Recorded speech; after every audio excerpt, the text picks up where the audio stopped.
Hello and welcome to my channel E clarity. आज के इस वीडियो में हम डिस्कस करेंगे कि अपडेटेड रिटर्न क्या है, इसे किसे भरना है, इसे क्यों इंट्रोड्यूस किया गया है, इसे भरते समय क्या फ़ी पे करना है और अगर फ़ी पे करना है तो कितना फ़ी पे करना है। इन सभी टॉपिक्स को डिटेल में डिस्कस करेंगे। अपडेटेड रिटर्न बेसिकली एक ITR यानी इनकम टैक्स रिटर्न है। इसका शॉर्ट फॉर्म है ITRU।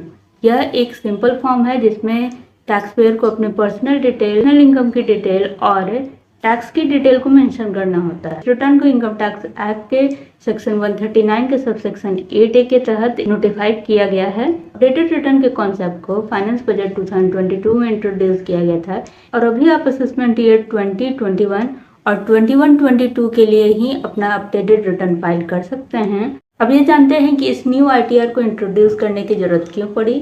पर्टिकुलर असेसमेंट ईयर में टैक्स पेयर को अपने टोटल इनकम को अपने ITR में मेंशन करना होता है। इनकम टैक्स के तहत salary, house property, business profession, other sources and capital gain, इन सभी 5 हेड ऑफ इनकम्स की इनकम को टैक्स पेयर को अपने ITR में मेंशन करना होता है। अगर टैक्स पेयर अपनी किसी हेड ऑफ इनकम को ITR में दिखाना भूल जाता है, इस केस में टैक्स ऑफिसर को इसकी जानकारी होने पर टैक्स ऑफिसर आपको नोटिस या ऑर्डर नहीं भेजेंगे। इसके जगह पर आपसे एक इंक्वायरी की जाएगी कि आपने इस हेड ऑफ इनकम को अपनी इनकम में शो नहीं किया है और आप अपडेटेड रिटर्न फाइल करते हुए उसे अपनी इनकम में शो कर सकते हैं। बेसिकली अपडेटेड रिटर्न आपको अपने ITR में की गई इनकम से रिलेटेड गलती को सुधारने का मौका देता है। अगर आपकी किसी हेड ऑफ इनकम की इनकम ऐड नहीं हुई है तो आप अपडेटेड रिटर्न फाइल कर सकते हैं। अब जानते हैं कि अपडेटेड रिटर्न किसे फाइल करना है। अपडेटेड रिटर्न को सभी टैक्स पेयर फाइल कर सकते हैं। अब एक और क्वेश्चन आपके दिमाग में अराइज हो सकता है कि ITR को फाइल करने की ड्यू डेट तो समाप्त हो चुकी है, तो क्या ड्यू डेट की समाप्ति के बाद भी आप अपना अपडेटेड रिटर्न फाइल कर सकते हैं? तो इसका जवाब है हाँ, आप ड्यू डेट के बाद भी अपना अपडेटेड रिटर्न फाइल कर सकते हैं। इसके बाद एक और क्वेश्चन अराइज होता है कि क्या अपडेटेड रिटर्न को एज फर्स्ट रिटर्न फाइल किया जा सकता है। एज फर्स्ट रिटर्न कहने का मतलब ये हुआ कि ड्यू डेट के समाप्त होने के बाद भी आपने अपना ITR भरा नहीं है, तो क्या आप अपडेटेड रिटर्न को भरने के लिए एलिजिबल हैं? तो इसका जवाब है हाँ, आप as a first return ITRU को भर सकते हैं। चलिए अब जानते हैं कि ITRU को भरने के लिए मैक्सिमम टाइम लिमिट क्या है। ITRU को भरने के लिए आपको 2 साल का समय दिया गया है। यह समय असेसमेंट ईयर के समाप्त होने के बाद शुरू होता है। किसी पर्टिकुलर फाइनेंशियल ईयर के ड्यू डेट को समाप्त होने के बाद आप ITR को भरते हैं तो आपको लेट फी पे करना होता है। यह लेट फी आपको सेक्शन 234F के तहत पे करना होता है।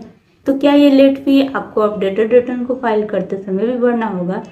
इसका जवाब है हाँ। अगर आप अपडेटेड रिटर्न को एज योर फर्स्ट रिटर्न भर रहे हैं, यानी आपने ड्यू डेट के समाप्त होने के बाद भी अपना ITR नहीं भरा था और अब आप अपडेटेड रिटर्न में ही अपनी सारी इन्फॉर्मेशन को फिल करने वाले हैं, तो आपको ये लेट फी पे करना होगा। अब डिस्कस करते हैं कि अपडेटेड रिटर्न को भरते समय क्या एडिशनल टैक्स पे करना होगा। तो हाँ, आपको एडिशनल टैक्स पे करना होगा। इसके साथ आपको इंटरेस्ट भी पे करना होगा। यह एडिशनल टैक्स आपको एडिशनल इनकम पे पे करना होगा और अगर आप अपना ITR first time as updated return file कर रहे हैं तो आपको टोटल इनकम पे टैक्स को पे करना होगा। इसके साथ ही section 234A, 234B and 234C के तहत आपको इंटरेस्ट भी पे करना होगा।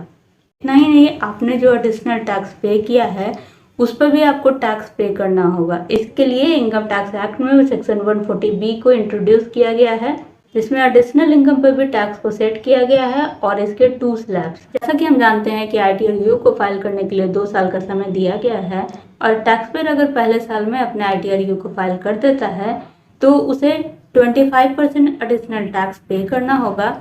1 साल के बाद और 2 साल के पहले अगर टैक्स पेयर अपना ITRU फाइल करता है तो उसे 50% एडिशनल टैक्स पे करना। ये भी जान लेते हैं कि अगर कोई टैक्स पेयर ITRU को फाइल नहीं करता है तो फिर क्या होगा।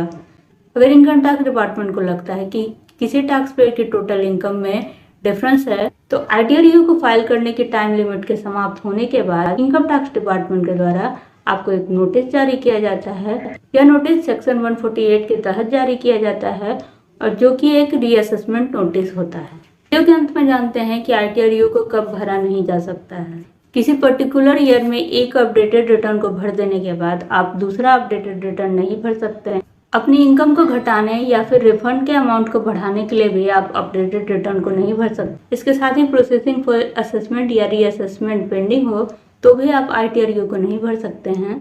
सो ITRU टैक्स पेयर को एक अपॉर्चुनिटी प्रोवाइड करता है कि वो अपने ITR में अपनी सही इनकम को डिस्क्लोज करें, साथ ही ऑर्डर या नोटिस के झंझट से बचें। साथ ही जो एडिशनल टैक्स चार्ज किया जा रहा है वो इसलिए चार्ज किया जा रहा है ताकि टैक्स पेयर अपना रिटर्न ड्यू डेट के अंत होने से पहले ही फाइल करें और किसी तरीका का मिस्टेक होने के केस में ही अपडेटेड रिटर्न को फाइल करें। ये था आज का वीडियो जो कि अपडेटेड रिटर्न पे बेस्ड था।